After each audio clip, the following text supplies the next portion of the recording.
Now, before we begin, I want to take this opportunity to talk about something that perhaps might not have occurred to you.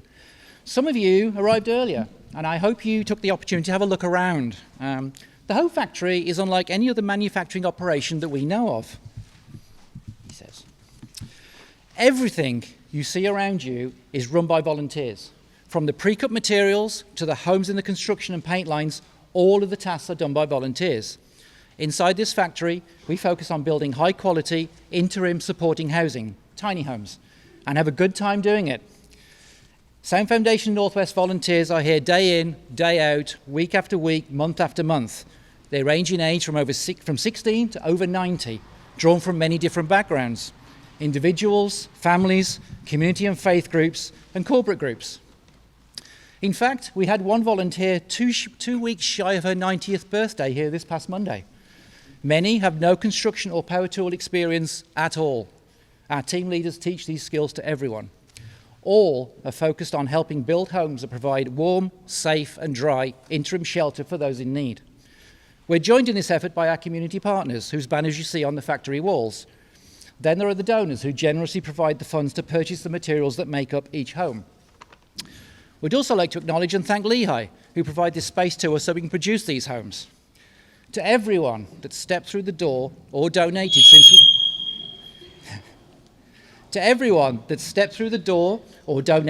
we began building homes in 2018, we'd like to extend a huge and heartfelt thank you. And now, without further ado, Sharon Lee.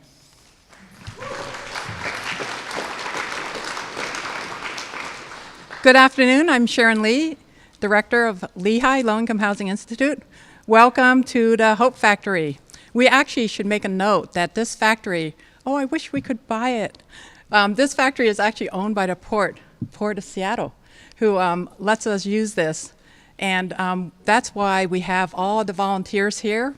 And in addition to building tiny houses, we actually have volunteers that help with, if you don't want to build a tiny house, but you could paint, or you could furnish, or you could put together a welcome basket.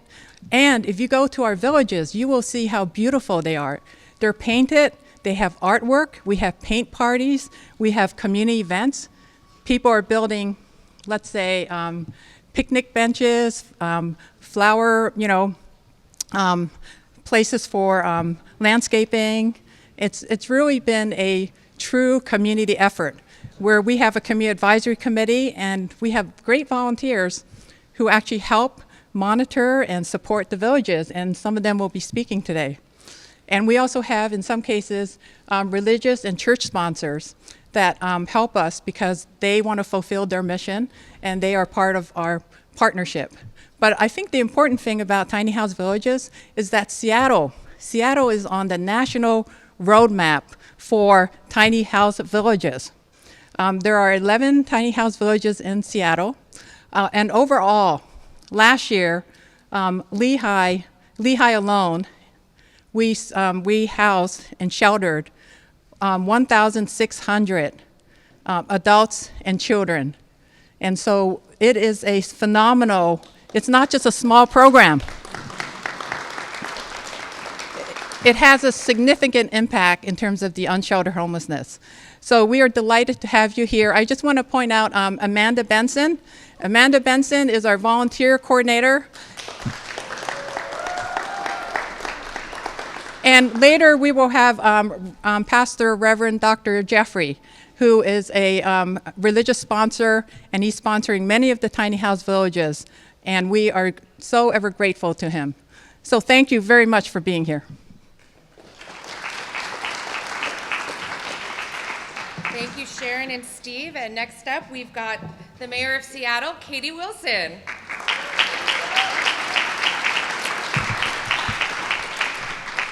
Good afternoon. I am extremely excited to be here with all of you today. Seattle's homelessness crisis is an emergency. And in fact, our city declared a civil state of emergency on homelessness more than 10 years ago, in November of 2015. But for many years, and through multiple mayoral administrations, we have not treated this crisis with the urgency that it demands. That pattern ends here with all of us. Let's be clear about the challenges. Our rates of unsheltered homelessness are off the charts, even in comparison with our peer cities. We have a big hill to climb. And if the solutions were easy, they would have happened already. To address this crisis at scale, we are going to need to do hard things. But I am also confident that we can do this, because homelessness is not only the #1 priority for me and my administration, I know that it's also the #1 priority for the residents of this city, for businesses and many other stakeholders across the city. And together, we're going to start acting like it. Right now, we have twice as many homeless people in Seattle as we have shelter beds, leaving thousands of people with nowhere to go. We also have a responsibility to make sure that everyone can access and enjoy our parks, trails, sidewalks, and other public spaces. But we can't just keep moving people from place to place and calling that progress. The single most important thing we can do to address our city's homelessness crisis is to rapidly expand emergency housing and shelter with supportive services. Soon after taking office, I issued an executive order, creating an interdepartmental team to look at ways that we can accelerate this work. And last month, I signed legislation which will waive excessive review and speed the development process for shelter and housing by 5 months to a year. And my team has been hard at work identifying potential sites that can be used for new shelters, scouring the budget for funds, and eliminating unnecessary red tape so that we can open up more shelters in less time. We are moving faster than ever before, but I want to see the ground start breaking, the hammers start swinging, and fewer people left to sleep in doorways and tents.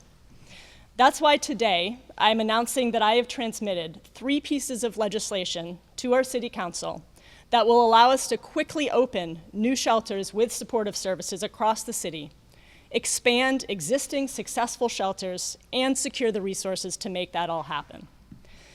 The first piece of legislation in this package will speed the development of new shelter by empowering the Director of Finance and Administrative Services to directly sign lease agreements with property owners that can be used for shelter.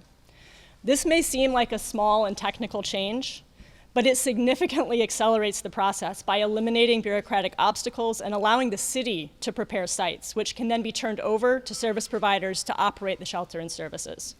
This is one of the insights that came out of the work of the interdepartmental team created by my January executive order. And I just want to give a big public thank you to all of the city employees who've been part of that team, because they have been putting in a heck of a lot of work over the last weeks and months. The second piece of legislation will allow successful shelters to serve more people. Even the most successful shelters that do the best work and have the best relationships in their communities are currently limited to serve just 100 people. This is a very low limit, which is out of step with national best practices and what cities like LA, Tampa, and Austin are doing now. And it just doesn't make sense when we have so many people sleeping outside with nowhere to go. My proposal would increase this limit to 150 people per site on an interim basis, provide support to address any potential public safety impacts, and additionally allow one location in each city district to serve up to 250 people in cases where it makes sense.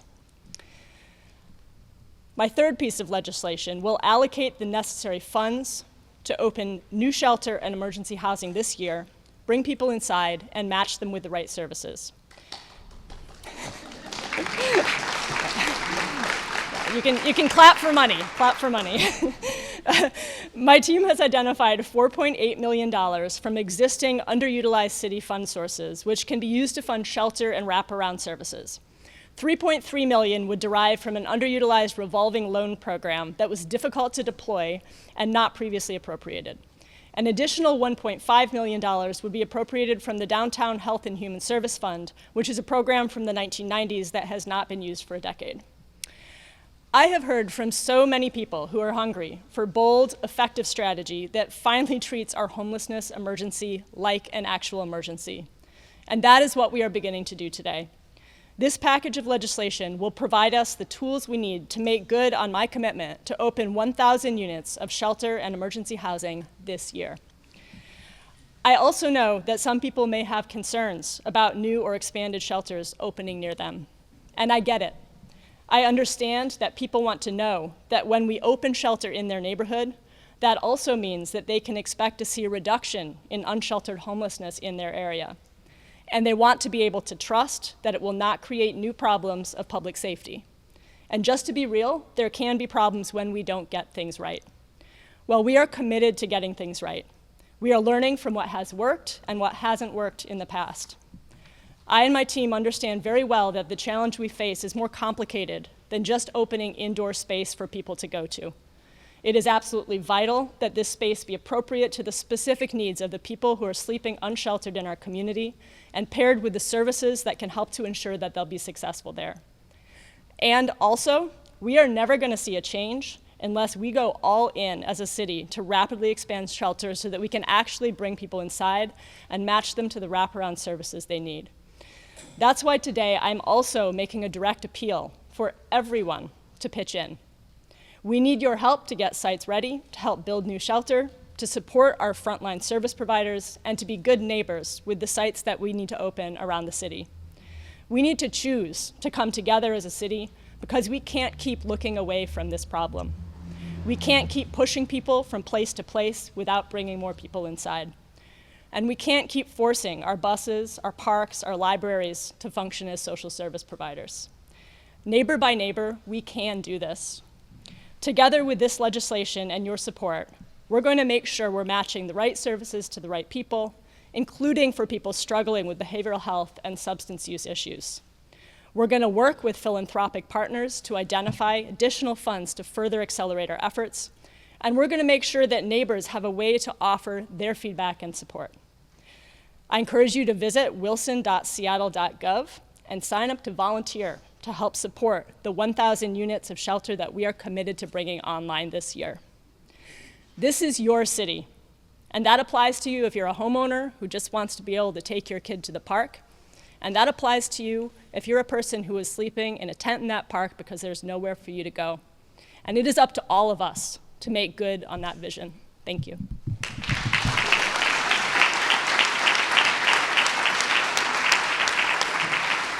Thank you, Mayor Wilson. And now, Councilmember Rob Saka.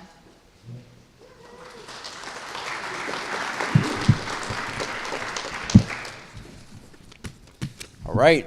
Good afternoon. Good afternoon. There it is. Good afternoon. Thank you. And thank you, Mayor Wilson.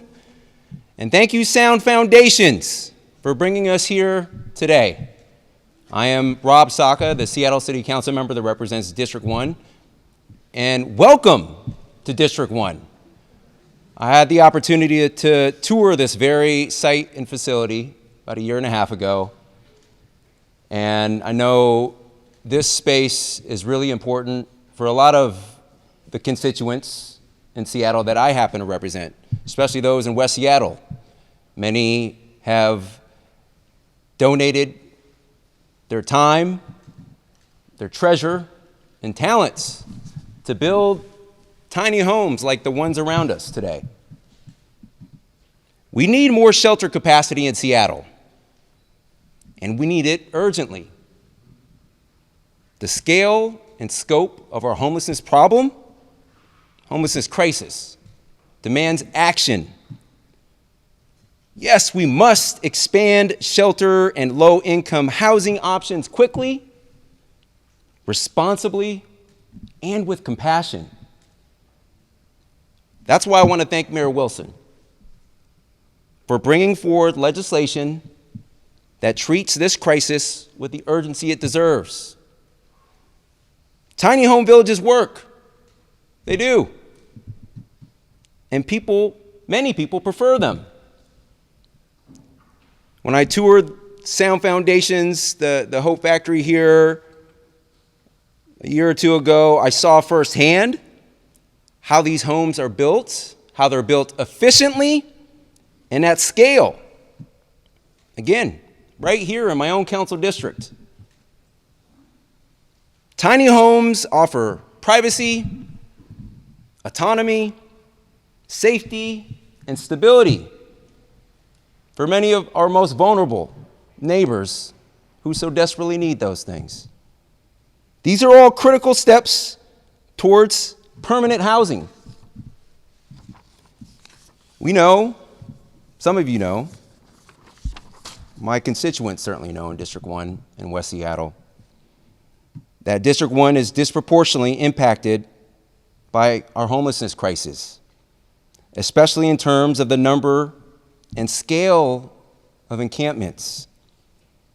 My district also has the highest concentrations of our unhoused neighbors living in RVs. That's why expanding tiny home villages and adding more RV safe lots is a practical, effective, proven strategy that helps people move off the streets and into stable environments with services. We need more flexible tools to stand up shelter faster and more efficiently. This moment calls for ambitious goals, ambitious plans, and ambitious legislation.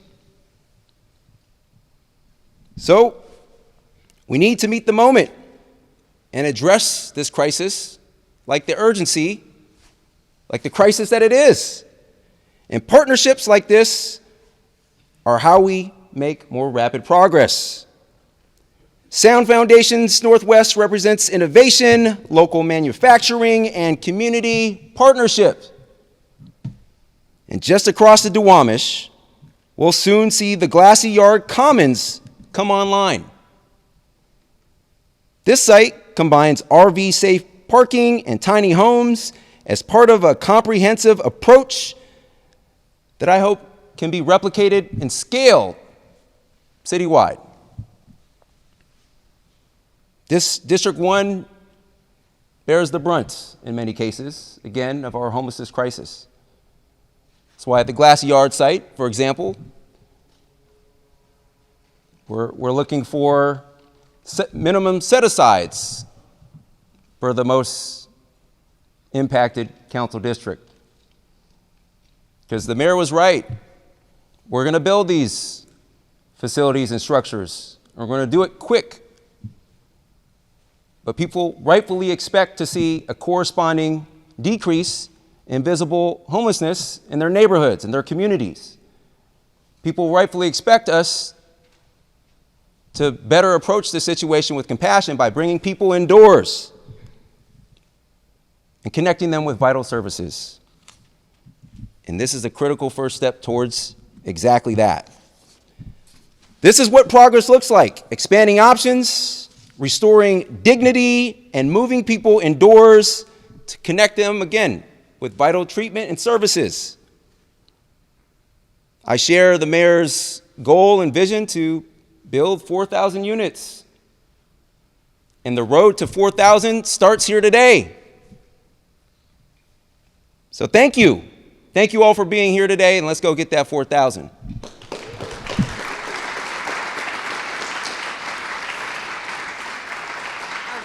Co-Executive Director of Purpose, Dignity, Action, LopezGaetke. Thank you. Thank you. Good afternoon. My colleagues and I are so glad to be here today to support Mayor Wilson's push to rapidly expand shelter in a way that will be a win-win-win for Seattle's neighborhoods, for housing providers, and for people who have been chronically unwelcome in our standard systems of care. Shelter with the right kind of support services, oh yeah, I'm gonna say that again, shelter with the right kind of support services can make a world of difference in how we quickly and successfully people can come off the street. We know this because we've seen it. Our co-lead program partnered with REACH on the Just Care and State Right-of-Way Encampment Resolution projects from 2020 through 2025, and 95% of the chronically unsheltered people we engaged with accepted offers to come inside. In our experience, almost no one is truly service resistant, not if we can offer them a program that is designed to address their needs. Strong shelter programs with robust support services can be a game changer in achieving stable permanent housing placements. In fact, taking 3 to 6 months to stabilize a person significantly improves outcomes for those who go on to permanent housing. Housing providers benefit when tenants come in with a lot more support and when a lot of obstacles to recovery and stabilization have already been tackled. We really appreciate Chief Seattle Club's leadership in showing the way on this. We all want to ensure no one has to stay in a shelter longer than necessary for stabilization, which will meaningfully open up shelter space and allow us to continue helping people transition off of the street. Shelter and housing have to go hand in hand to make a working system that can tackle the scale of unsheltered homelessness. Catholic Community Services and REACH have both led on this issue. They've stressed how moving shelter residents into permanent housing must be prioritized, not deprioritized, as it is now. In this way, shelters operate as a front door to housing, not as a dead-end alternative to housing. Over the last several years, local high-support shelter providers have done a lot of innovation, developing best practices that we've been sharing with one another. We're committed to sharing what we've learned so that it benefits the whole portfolio of new shelters. For example, DESC's introduction of long-acting buprenorphine to treat fentanyl addiction has been a tremendous development. At CoLead, innovations have included overdose prevention strategies and our great experience with We Deliver Care's shelter safety team. WDC's incredible de-escalation skills have been a big part of how we've ensured a safe environment for staff, shelter residents, and neighbors. One last point. Shelters should benefit the neighborhoods where they're located. We've been working with the Unified Care team to make sure the recently opened Olympic Hills shelter addresses some of the most persistent challenges Lake City neighbors have asked for help with. We're so pleased that the mayor's team is championing the idea of local preference for neighborhoods hosting shelter facilities. PDA is committed to working together with our service providers, the Unified Care team, the Human Services Department, and the Mayor's Office to make this effort a success. And we thank Mayor Wilson, wherever she is, for her leadership and clear vision of what is possible. Thank you very much. Thank you.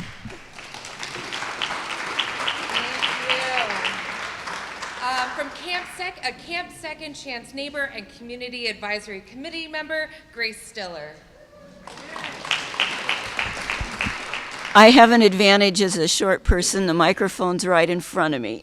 Yay. Glory, thank you. I'm so glad to be here. My name is Grace Stiller.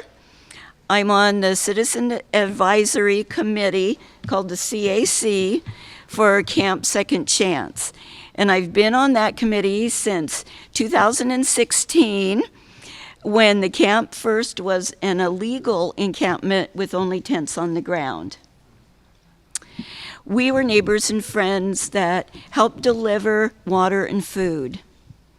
After the camp was sanctioned by the City of Seattle and the Low Income Housing Institute became the managing entity, many positive changes came to the tiny village. Tiny homes were built. Lehigh provided staffing for security, management, caseworkers, other staff that could help the tiny home villagers obtain what they needed to transition to more permanent residence. The needs were basic, things like IDs, bus passes, adequate clothing, hygiene needs, medical appointments, counseling for mental health and drug abuse as needed. Without Lehigh's comprehensive service approach to serving the individual, most people would not be able to transition to permanent housing or jobs.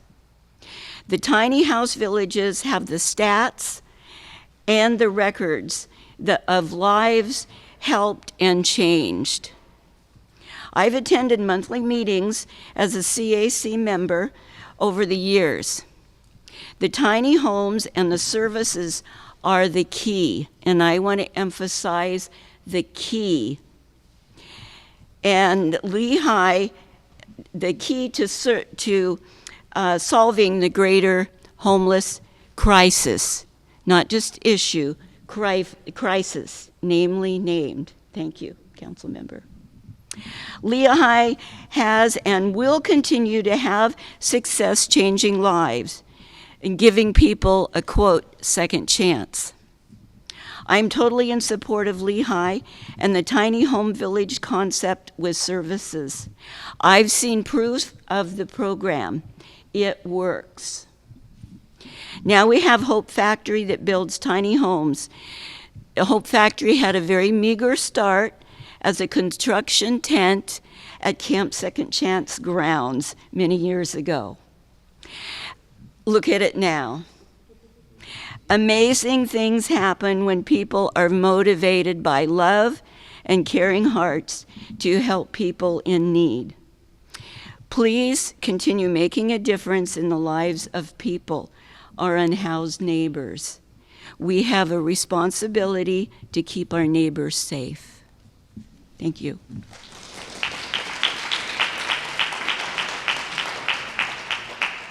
True Hope neighbor and Community Advisory Committee member, Ann Haruki-Pinedo. Thank you. I'm also short. My name is Ann Haruki-Pinedo, and I'm a volunteer at Tiny Homes, which is called True Hope, and it's on 17th and Yesler, East Yesler, right across Langston Hughes. I live near True Hope Village, and I have seen firsthand how the village has grown and served hundreds of people, including dozens of children.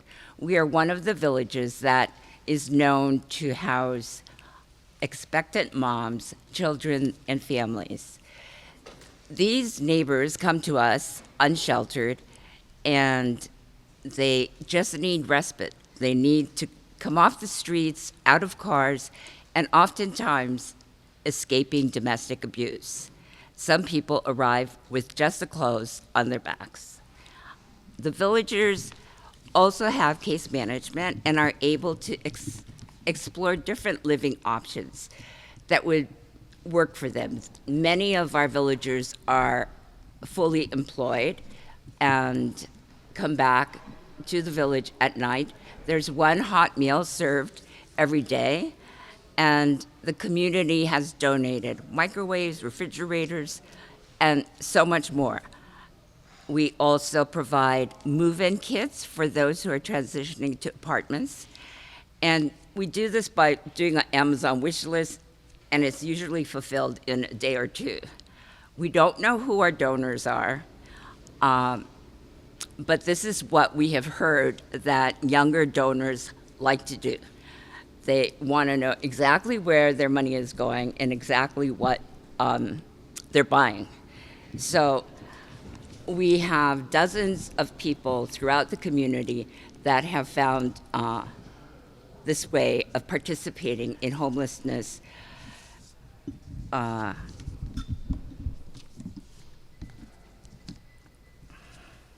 very hopeful, I think. A huge but little known fact is that True Hope has provided shelter for over 60 expectant moms in the last few years. They are served by doulas, staff, and receive prenatal care. We also partner with the Seattle Library, and they have provided books for the young moms, and if they stay longer, we also provide toddler toys and whatever they need. It takes a lot to equip a baby, strollers and this and that. We also have a diaper angel. He's from Russia. We don't know his name, and we just call him. I mean, we do know his name. We call him, and he will deliver a carload of diapers anytime. Over the years, we have had a huge network of support. Annually, we provide each and every villager with a Christmas gift. This usually, again, comes from the community. The community support of shelters has really grown over the years, and I think this is where the success of the tiny home villages will come from. Almost every day, someone comes and they bring fruit from their backyard, clothes for the kids, toys for the children, and all of it is very well received. So we think it is a solution for many communities and a way to recruit volunteers who may remain anonymous, but together supporting people who were very much in danger. That's it. Thank you.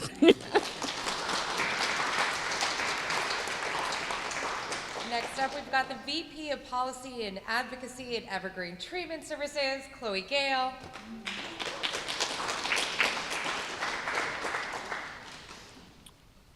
Hi, good afternoon, everyone. My name's Chloe Gale, and I'm here today representing Evergreen Treatment Services, both our opioid treatment clinics and the REACH program, which provides street outreach, case management, services for the LEAD program, and a small housing team. Our REACH street outreach team has been one of the largest outreach partners here with the city's Human Services Department for many years. We outreach communities from Rainier Beach to Aurora Avenue, including the large community of vehicle residents here in Soto. Our opioid treatment clinics served over 1,000 people daily, a few blocks from here in one of our clinics. Last year, the REACH team encountered over 5,000 unique people on the street coming up to us every day asking for help. They wanted a provider they could trust, a stable space of their own, refuge from constant threats of harm, and a community to build hope and inspiration. Over 50% of the people that we connected with last year requested support for health, mental health, and substance use conditions, but could not navigate recovery systems from the street. At Evergreen, we know how to support every single person to come inside, but each person has a different constellation of needs and a unique pathway to recovery and stability. We're really excited today to be here, to be part of the mayor's efforts to expand places for people to go and intentionally design spaces where people can get their treatment and service needs met right at their doorstep.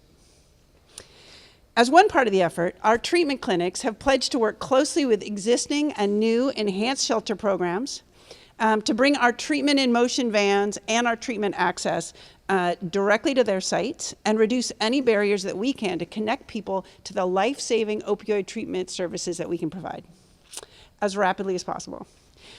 Working closely with business alliances, community councils, and small neighborhoods throughout Seattle, we know that every community in this city wants to alleviate the suffering of those living outside and support the tools to bring them to stability and care.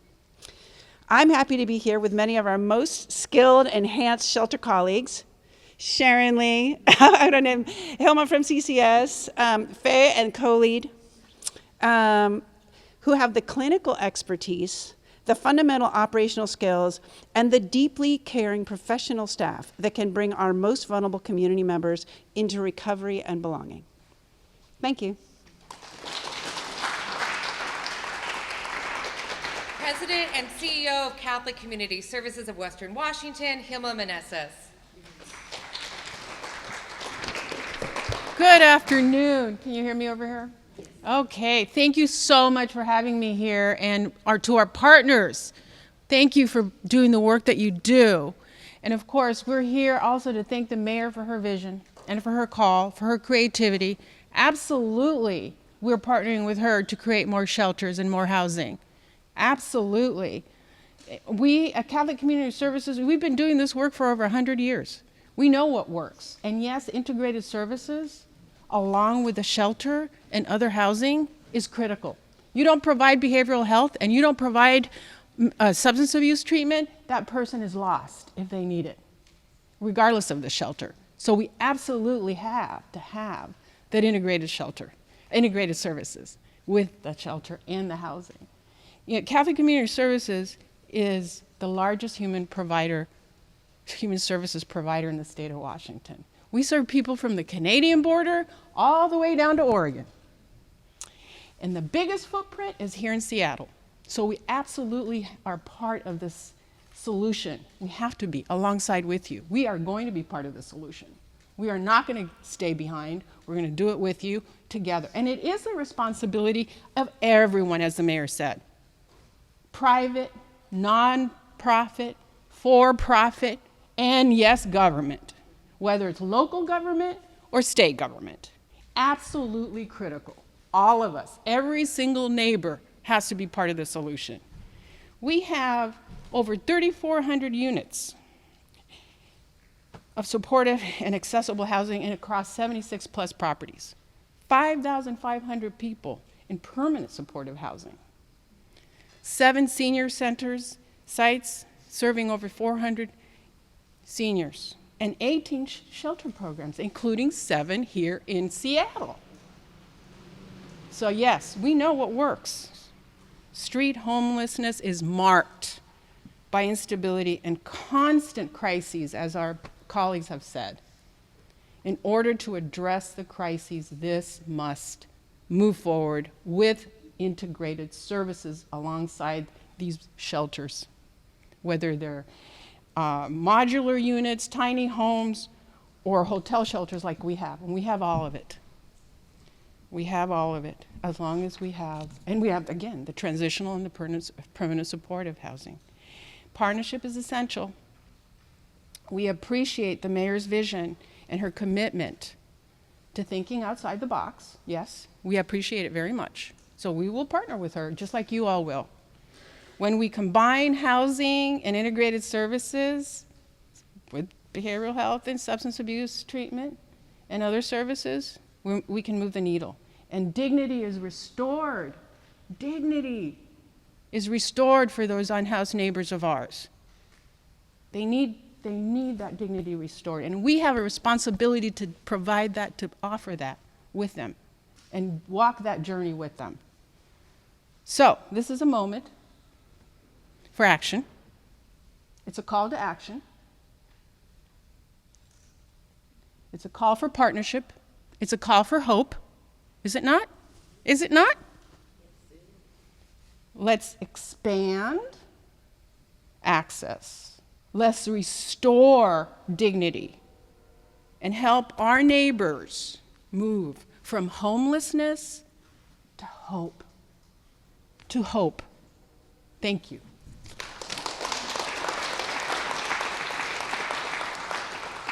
And the CEO of Chief Seattle Club, Derrick Belgarde.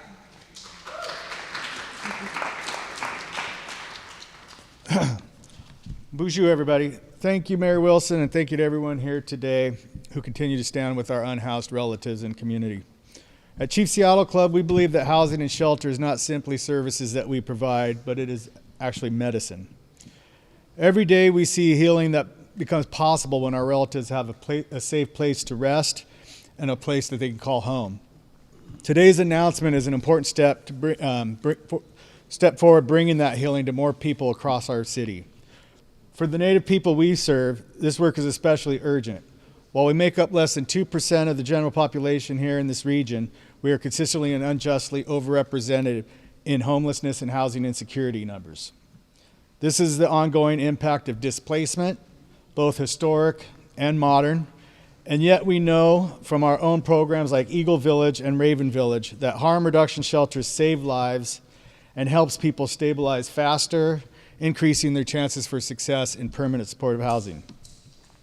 But to meet that need, we must scale up our shelter system quickly and intentionally. And one of the biggest barriers standing in the way is access to land.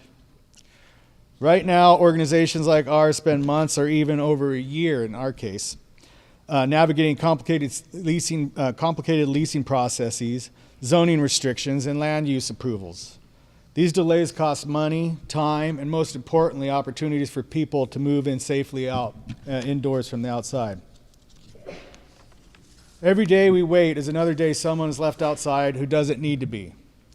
If we want more tiny house villages, more shelter options, and more healing-centered spaces, then we need a clearer, faster path to securing land. That means streamlining leasing, removing unnecessary obstacles, and providing organizations like ours, Catholic Community Services and others, the flexibility to be innovative. When we are given the tools and the space, we deliver, and we show it and we prove it time and time again.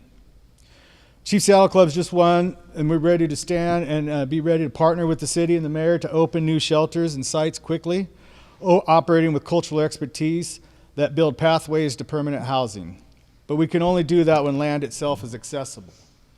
Our ancestors always taught us that the land is our first teacher. But today, the land can also be our greatest solution. If we remove the barriers that keep it out of reach for us to reach our goals. Together, we can create a city where every person, native and non-native, has a safe place to be, a city that chooses compassion over red tape, and a city that moves with urgency because lives are actually depending upon it. So we say miigwech to Mayor Wilson. We raise our hands. Gratitude for taking this step forward, and to our partners, thank you all for walking with us. Let's continue this work with speed, clarity, and commitment that all our relatives deserve. Miigwech, thank you.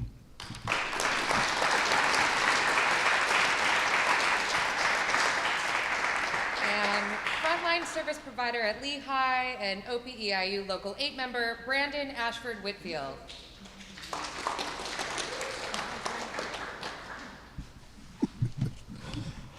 Good afternoon, everyone. My name is Brandon.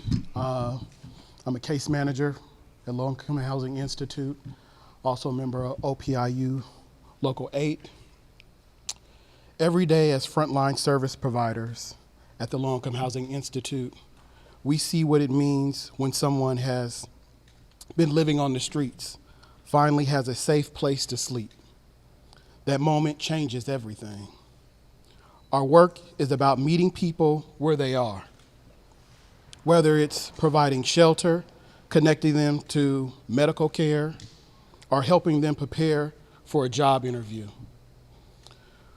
We focus on what each person needs, and we walk alongside them every step of the way.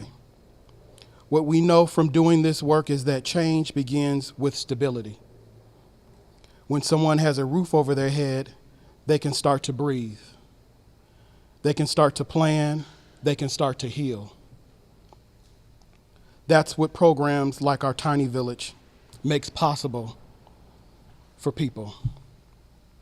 They provide that critical first step from crisis to stability.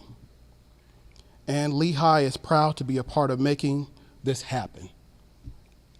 This work is hard, but when you see someone's life begin to turn around because they finally have a place they can call their own, that's why we do what we do.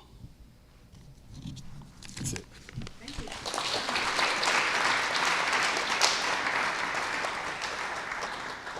That's the end of our speakers, but thank you all so much for coming, and we'll have a press release out from the mayor's office shortly.